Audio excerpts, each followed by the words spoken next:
Para mí es un gusto estar hoy compartiendo con ustedes de nuestras historias. Bueno, los avioncitos que se les dieron, espero que no... Los dejamos bueno, ahí un momentico y cuando ella nos dé la instrucción, nosotros se lo lanzamos a ella al final de la historia. ¿Listo? bueno, esta es una historia de una gran familia que la muerte llegaba inesperadamente, dejando un vacío más profundo cada vez. Era una familia, era una época donde había mucha inocencia. Los niños jugaban, hacían travesuras, pero no había malicia. Era una familia que, a pesar de las dificultades y los problemas, tenían un hogar. Era un hogar donde había comprensión, había mucha unión y todos, pues siempre había un consejo para todos. Íbamos con el abuelo, los tíos, los primos, mis hermanos y mis padres. Era una época donde el castigo más aburridor era escribir 100 veces no debo hacer tal cosa. O donde quitarle las llanticas pequeñas a la cicla era un logro que todos disfrutábamos. Era una época donde el abuelo nos escondía trocitos de panela con pan en un tarro y la mami nos escondía la leche en polvo. En ese tiempo las familias cada domingo se visitaban después de misa de 9 y en semana hacían corrillitos en las calles, disfrutando de una conversación, de un tinto y bueno, listo, ya hacer la comida. Para nosotros la sala era inmensa. Ahí jugábamos lazo, jugábamos bicicleta, jugábamos golosa, jugábamos fútbol. Y los goles siempre le estaban dando a un muro, a un espejo, a una ventana, a un cuadro. Pero cuando llegaban a preguntar quién hizo eso, nadie sabía.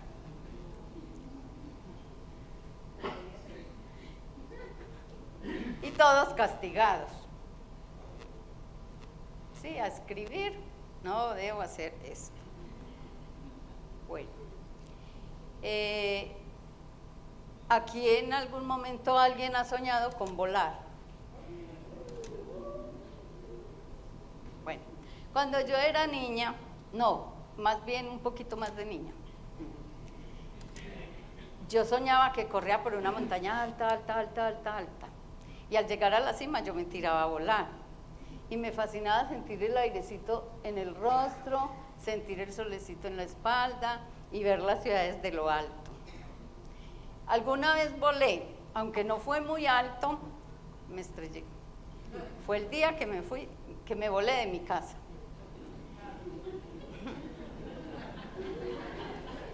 Bueno. Teníamos el tío Gabriel.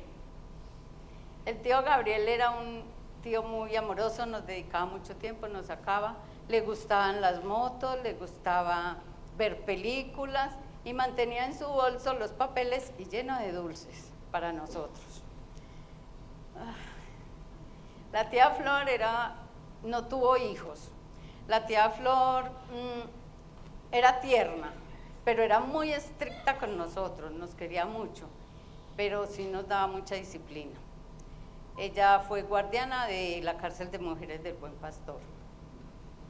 También teníamos una prima que era de las mayores y ella nos enseñaba a organizar la ropa por colores y hay de que no lo supiéramos hacer. Teníamos otra que era Olga, que ella nos enseñó a montar en cicla, nos enseñó a nadar. Ella le gustaban mucho los deportes, le gustaba mucho estudiar, le gustaban las manualidades. Ella fue profesora de inglés, español y literatura.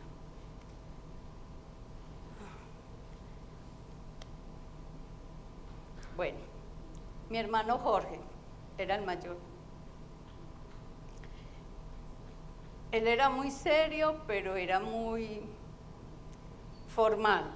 o sea, nos cuidaba mucho, vivía muy pendiente de mis antojos, y a mí no me daban antojos, pero él decía que si yo no me antojaba, el niño iba a nacer boquiabierto, entonces yo me tenía que antojar. Él nos enseñaba a dramatizar cuentos, y nos ponía en la sala de la casa a que los representáramos para que los niños de las cuadras los vieran. Él llegó a ser ingeniero civil y bueno, María Elena era una de las menores. María Elena era una niña como nosotros, pero no le gustaba salir a jugar. Era muy de su casa y era muy madura para su edad, y nos ponía en el sitio como a todas como si fuera la mamá, entonces manteníamos como cierta cosita con ella. Pero igual cuando crecimos la aprendimos a querer mucho. Juan Pablo fue un niño que creció con nosotros, era hijo de los mayores, de una de las mayores, y obviamente pues ya estábamos grandecitas, nosotros ayudábamos a criarlos. Dormíamos con él, cambiábamos pañales, le dábamos tetero, lo llevábamos al kinder, hacíamos tareas, amanecíamos con él, pues la mamá era enfermera. Juan Pablo tuvo un accidente hace 2 meses y nos dejó. Héctor era soñador, tenía muchos proyectos.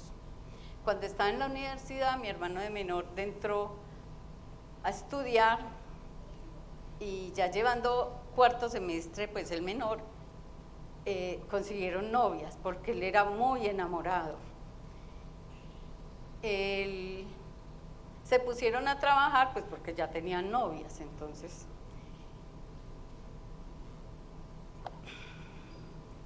se pusieron a trabajar, y 2 meses después mi hermano menor tuvo un accidente donde perdió su mano derecha, y hasta ahí llegó. O sea, Héctor nunca terminó de estudiar. Héctor era amable, tenía una mirada pícara, era muy formal, vivía pendiente de mí y de mi bebé, porque en mi casa no nos hacía falta nada a mi bebé y a mí. Pero como mi papá no me hablaba, entonces él estaba ahí como para responder lo que yo no le pedía a mi papá.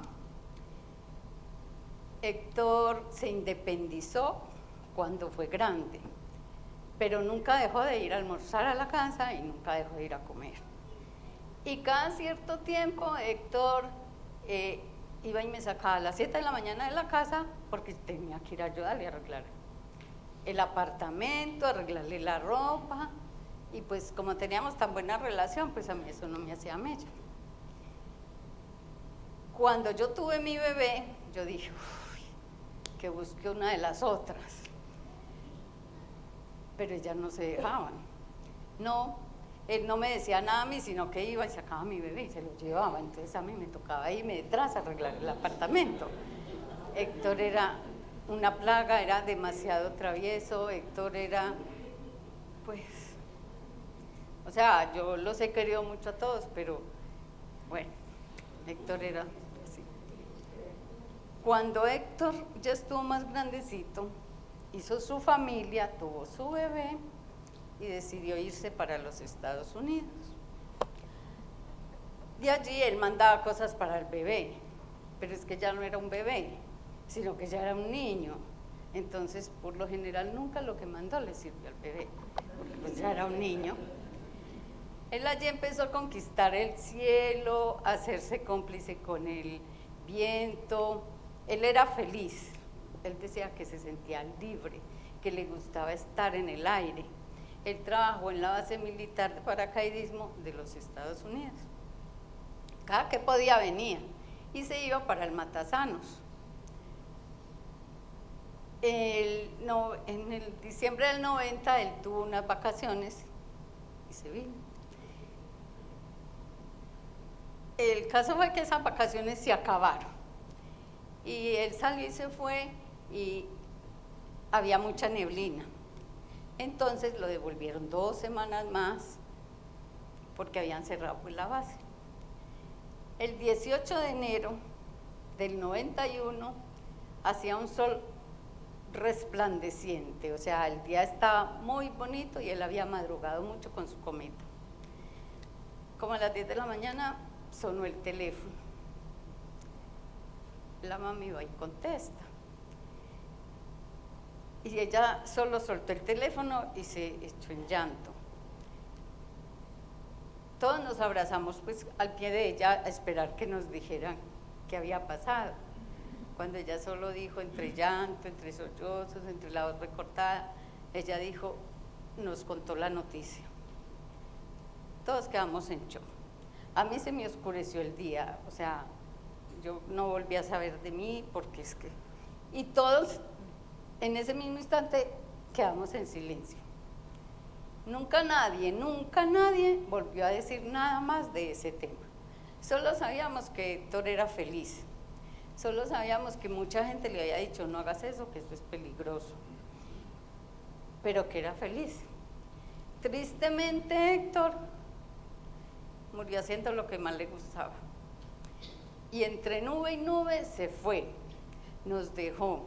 Se fue dejando ilusiones, metas, proyectos, dejó su vida y dejó una familia que lo amaba. Yo sé que han pasado muchos años, pero como eso nunca se habló, a nosotros todavía nos duele. Hasta ese día, nosotros como familia, como les dije, hablamos de Héctor. Nunca, o sea, cada cual de pronto individual lo pudo haber hecho, pero nada, la mami solo nos abrazaba porque había algunos otros de los pequeños que querían seguir como su ejemplo de volar, pero hasta ese día llegó. Así fue como todos los demás se fueron yendo inesperadamente, porque la vida es eso, la huella que dejamos al morir. Mientras vamos creciendo, vamos teniendo esperanzas, expectativas, metas, amistades, familiares. Pero llega el momento en que unos se van y otros, ahora sí, miren los aviones, se los lleva el viento.